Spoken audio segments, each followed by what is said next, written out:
Used for Gilligan's Island television movies, also used for McHale's Navy, television series, no. And Desperate Housewives, too. Whoa. ¿El de tu papá? ¿De qué color? So we are turning on Steven Spielberg Drive. We have several streets here on the Universal property named after some of the most important people of our studio's history. Definitely Steven Spielberg is a part of that list. He started his career here at Universal as one of you, as a guest. He was a teenager, interested in wanting to make movies. He took the tour multiple times, wanting to learn more about Universal history, about how to get a job here. He eventually was able to apply and become an editor's assistant, and we have that acceptance letter, I believe, in the VIP lounge as well. But he got a job here as an editor's assistant. He would show his student films to anyone that he would met. One of whom was the head of the studio at the time, Sid Sheinberg, who took him under his wing, signed him to a contract here to direct movies and television. To this day, the youngest person ever in studio history to be signed to a deal to direct episodes of television. He eventually made the leap to feature films for a movie called Duel.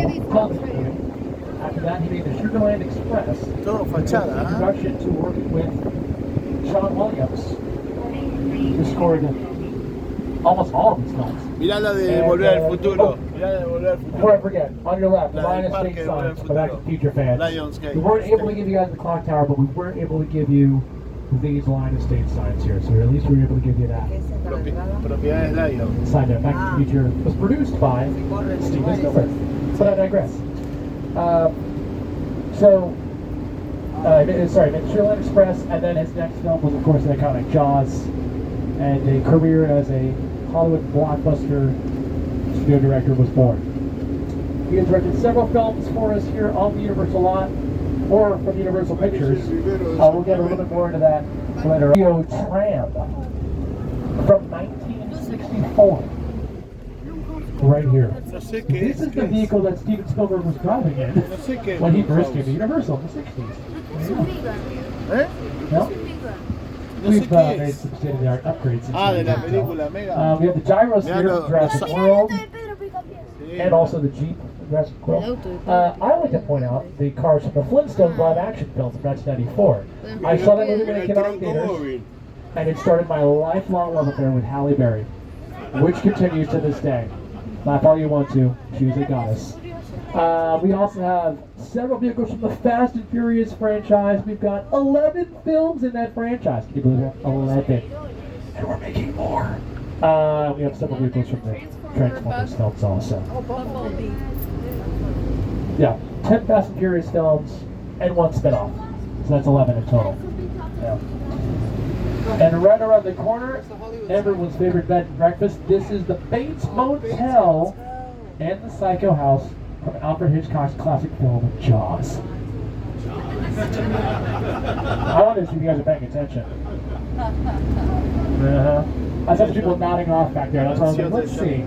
Okay, good. Yes, it's from Psycho. So, ahead of the Psychopath, you also see the Bates house up top here. That we passed that. She looks the exact same as she did back in 1960. Mira ahora lo que viene ahora. Oh, wait, what? Hold on. Who was that? I didn't know he was out. Hey, Norman, how you doing, buddy? Feeling great. Ah, un actor. Oh, my goodness. Mira ahora. Stop laughing, it's not funny. He's still there. Alright. Esto es una catástrofe We're aérea. going to head over to the backyard of the Bates house. The worst episode of Hoarders I've ever seen. This is the War of the Worlds crash site from the film War of the Worlds, starring Tom Cruise and directed by Steven Spielberg. From a while back. So, this airplane is a real 747 aircraft. It was purchased by the production as a completed aircraft. So it did not crash for any reason for the movie. They bought it as a completed aircraft and destroyed it on purpose. So they basically cut it up into pieces and then had it placed here for the movie. They bought this as scrap metal. It cost them 60 grand. That's right. For only 60 grand, you can have your very own plane. But good luck transporting it. That'll cost you a good 250 grand at least. All of this for less than 5 minutes of screen time for the movie. Yeah. Now we've worked with iconic film directors like Alfred Hitchcock, like Steven Spielberg. We can now add Oscar winner Jordan Peele to that list, who's here to tell you about the set from his newest release, Nope. This is Jupiter's Planet. A nostalgic, small-time Southern California Detto non mi acuerdo. owned by former child star Jupiter Ricky Clam. ¿Qué es eso? No sé. Over there, look into the winking well and have your picture taken just like the kids in that old 90s movie Big Shake. That's what this whole place is loosely based on. Remember that one? No? Might. A little further down, you can see the brand new Star Lasso Experience. Built to showcase an unbelievable new live show.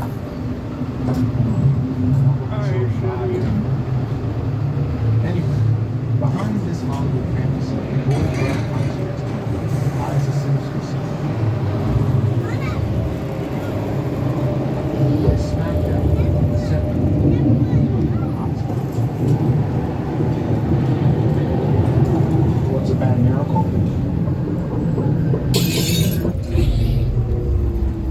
Welcome to the world of no.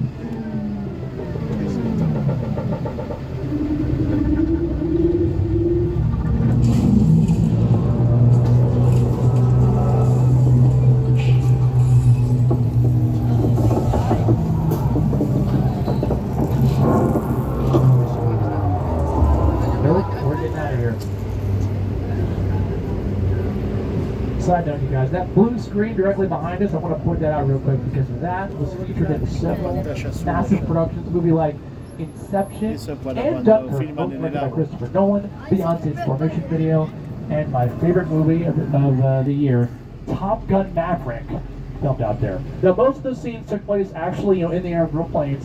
There were a couple of close-ups in the cockpit that were filmed around ¿Y here. acá cuál era? Yeah.